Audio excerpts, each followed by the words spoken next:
You have a money question, so you head down to your local Hawaii bank, and no matter what that question is, the answer is usually some flavor of the same. If you've ever been pitched a product at your bank, you know exactly what I'm talking about. You come in with a question and you leave with their solution. A complicated product you don't fully understand, and that underlining feeling that there is a better answer out there somewhere else. That feeling could be absolutely correct because most people in Hawaii, they don't have a financial advisor, they have a salesperson with a fancy title. And that distinction is costing Hawaii families more than what most people realize. So today, I want to pull back the curtain on how financial services actually works in Hawaii. Why the model that most people encounter is fundamentally built around selling and not advising. What it actually costs you, and then what it looks like to actually get real advice built around someone's life and not somebody's commission. My name is ethanho. I'm a certified financial planner and the founder of Claw Capital here in Hawaii. I've spent over a decade doing planning for high earners and families navigating major decisions here on the island. I started in a product-first industry. I saw the sales agenda of large financial corporations from the inside. I watched how it worked. I understand why it exists, and I am choosing to build something different. Everything that I'm going to share with you today are lessons that I've learned firsthand. My goal here is simple. You get the lessons without the bruises. So if that sounds useful, hit subscribe and follow along. I put out practical, Hawaii-specific financial planning content regularly, and I try to make it worth your time. All right, let's get into it. Let me explain how most financial services actually work in Hawaii. The majority of people who sell financial products in Hawaii, whether they work at a bank, a brokerage firm, or an insurance company, are compensated through commission. That means that they get paid when you buy something,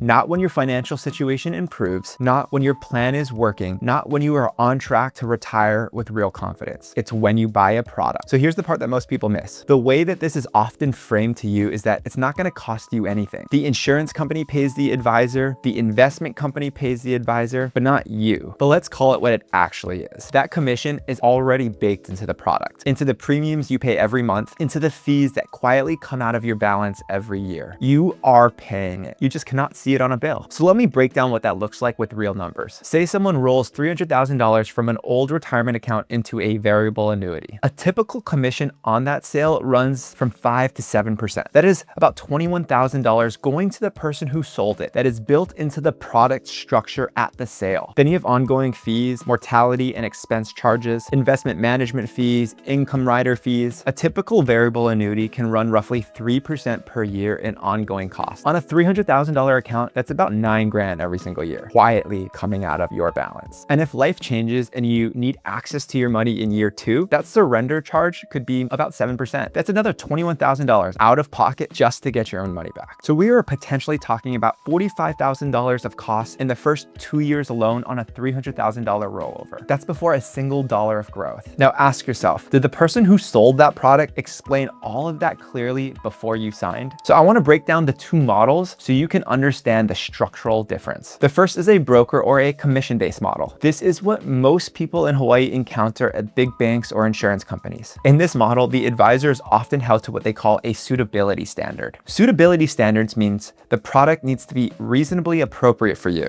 not the best option for you, not what they would choose for themselves, just what is suitable. Think about what that actually means. Two products. One costs you significantly more in fees. One is clearly better for your situation. Under the suitability standard, the advisor can legally recommend the more expensive one as long as it clears the bar of the suitability standard. And if the more expensive one pays a higher commission, then the incentive to recommend it is real. The second model is the fiduciary model. A fiduciary is legally obligated to work in your best interest, not what's suitable or good enough, but what is in your best interest. A fiduciary cannot just recommend something because it pays them more. And I think that one sentence changes everything about the conversation you are allowed to have. So I once had a bank VP come to me for help managing their own investments. When I asked why they were not using their bank's own financial services, they did not hesitate. They said they knew they would get an annuity pitch. They called their own bank's advisors one-trick ponies. The person working inside the institution would not use their own institution's advice. And I think that says a lot. So here's where I want to be fair. I get why most advisors lead with a product. It is easier to sell. A product solves a specific problem right now. You can see it, you can price it, you can sign for it. And I've seen it firsthand. I started in a product-first industry. I watched how the sales agenda worked from the inside, and I understand the logic. Products exist because people have real problems. Someone needs life insurance. decisions. Someone needs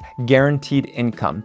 Someone walks in with a question and the product solves that question today. That initial problem gets solved, the sale gets made, and everybody moves on. But here's what never gets sold: the value of good decisions that compound over time. The retirement that you actually get to live because someone structured your accounts correctly 15 years ago. The tax bill you never paid because someone saw it coming and had you plan around it. The care costs that did not derail your entire family because someone had that conversation with you before it was too late. That value is invisible. You don't see what you avoided, you only see and feel what went wrong. So straight up, good financial advice is harder to package. The value is in decisions you never regret, problems you never have, mistakes you never make because someone was thinking 10 years ahead. That does not show up in an illustration, it doesn't fit into a brochure, and it is extremely hard to market. But over your lifetime, it is worth more than any product ever sold. Products have price tags and advice has a process. One is easier to sell and the other is much harder to find. Let me be direct about something. Annuities are not bad product. IULs are not inherently wrong. VULs have genuine use cases. There are real situations where these products make complete sense for real people. Someone who needs guaranteed income for life and has no pension and genuinely cannot afford to outlive their money. An annuity might be exactly right for them. Someone with a specific estate planning need with the right financial foundation underneath it. A permanent life insurance product might belong in that plan. The problem is not the product. The problem is positioning the product as a plan before anyone's taken time to understand the person. When the answer is always the same, regardless of the question, that is not advice, that is a pitch. And in Hawaii, where I've sat across from an 85-year-old with multiple guaranteed income sources, a paid off home, and a little extra cash they want to grow with inflation, and watch them get pitched an annuity anyway. I think we can do a lot better than that. So let me tell you about a conversation I had just last week. A daughter came to me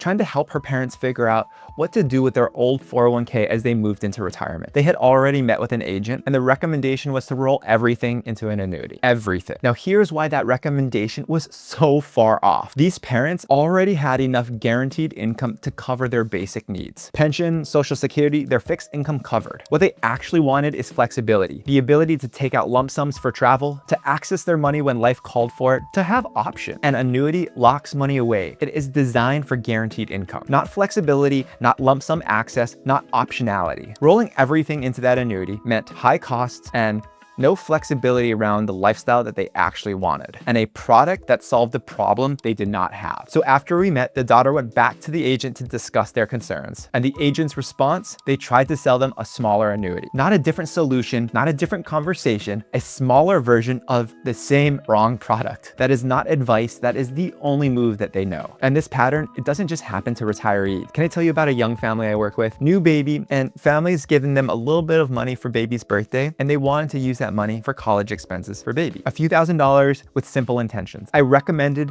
they update a beneficiary on an existing insurance policy, so they went to see their agent. The agent calls themselves a financial advisor. And instead of updating that beneficiary and sending them on their way, that agent took the opportunity to sell them a VUL, or a variable universal life insurance policy, positioned as a solution for life insurance, retirement planning, and college savings all in one product. The illustration showed impressive returns using maximum projections, the kind of numbers that look compelling on a glossy printout. What was not made clear was that this product required ongoing monthly premiums paid indefinitely. This family's cash flow could not comfortably handle a new reoccurring monthly commitment. They did not need a VUL, they needed a 529 college savings plan. Simple, low cost, and purpose-built for exactly what they were trying to do. But the 529 plan, it doesn't pay a commission. So two families, two completely different stages of life, the same pattern. The recommendation follows the product and not the person. So I want to give you something practical that you can use right now. 3 questions to ask any financial professional before taking their recommendation. Question 1, are you a fiduciary? And are you acting as a fiduciary for this specific recommendation? Some advisors are fiduciaries in some contexts and not in others. So you want to clear yes for the conversation you're actually having. Question 2, how are you compensated for this recommendation? I think a trustworthy advisor is going to answer this question directly and completely. If the answer is vague or the conversation situation shifts, pay close attention to that. Question 3, what are the total costs of this product over the first 5 years? Not just the fee on the illustration, all of them. Commissions, ongoing charges, surrender penalties if you need access early. If they cannot answer that clearly, you do not have enough information to make a good decision. A good advisor is going to welcome all 3 of these questions, and anyone who's not is telling you something important. So what does actual good financial advice look like? I think it starts with a plan and not a product. Before anything is recommended, a real advisor needs to understand what your life actually costs, where your income comes from, what your goals actually are, what your timeline is, what keeps you up at night, and only after that type of conversation should anything be recommended. And whatever is recommended should be the best option for your situation and not the most profitable option for the advisor. So let me address something directly. Some people hear fee-based planning and think, well, at least with a commission product, I'm not having to write a check. But the commission is not free. It is built into the product, into the premiums, into the fees. You are paying it either way. Here is the real difference. With a commission-based product, you are paying for someone to sell you something. The standard that they are often held to is suitability, reasonable, appropriate, good enough. With a fee-based fiduciary advisor, you are paying for someone to advise you. The standard that they are held to is your best interest, not good enough, the best available option for you specifically. One of those relationships has their interest aligned with yours. And in Hawaii, where the cost of living leaves less margin for error and where expensive mistakes compound differently than they do anywhere else, that alignment is not a nice to have. It is the entire point. Hawaii has one of the highest costs of living in the entire country. High state income taxes, higher housing costs, higher prices on almost everything. Our dollars do not have the same margin for error that someone on the mainland may have. An unnecessary fee, a product that does not fit, and a commission baked into something that you don't necessarily understand. These things compound here in a way they simply do not elsewhere. And yet, the financial service market in Hawaii is dominated by a few large institutions whose advisors are incentivized to sell. Hawaii's people is starving for something different. Objective advice built around their plan, delivered by someone whose interests are actually aligned with yours. Here's what I want to leave you with. Not everybody in commission-based sales is acting in bad faith. Some of them genuinely believe in what they are selling, but good intentions inside a structure built for product sales still produces outcomes that are not always in your best interest. And you deserve more than a suitable recommendation. You deserve advice that is actually built around your life, your goals,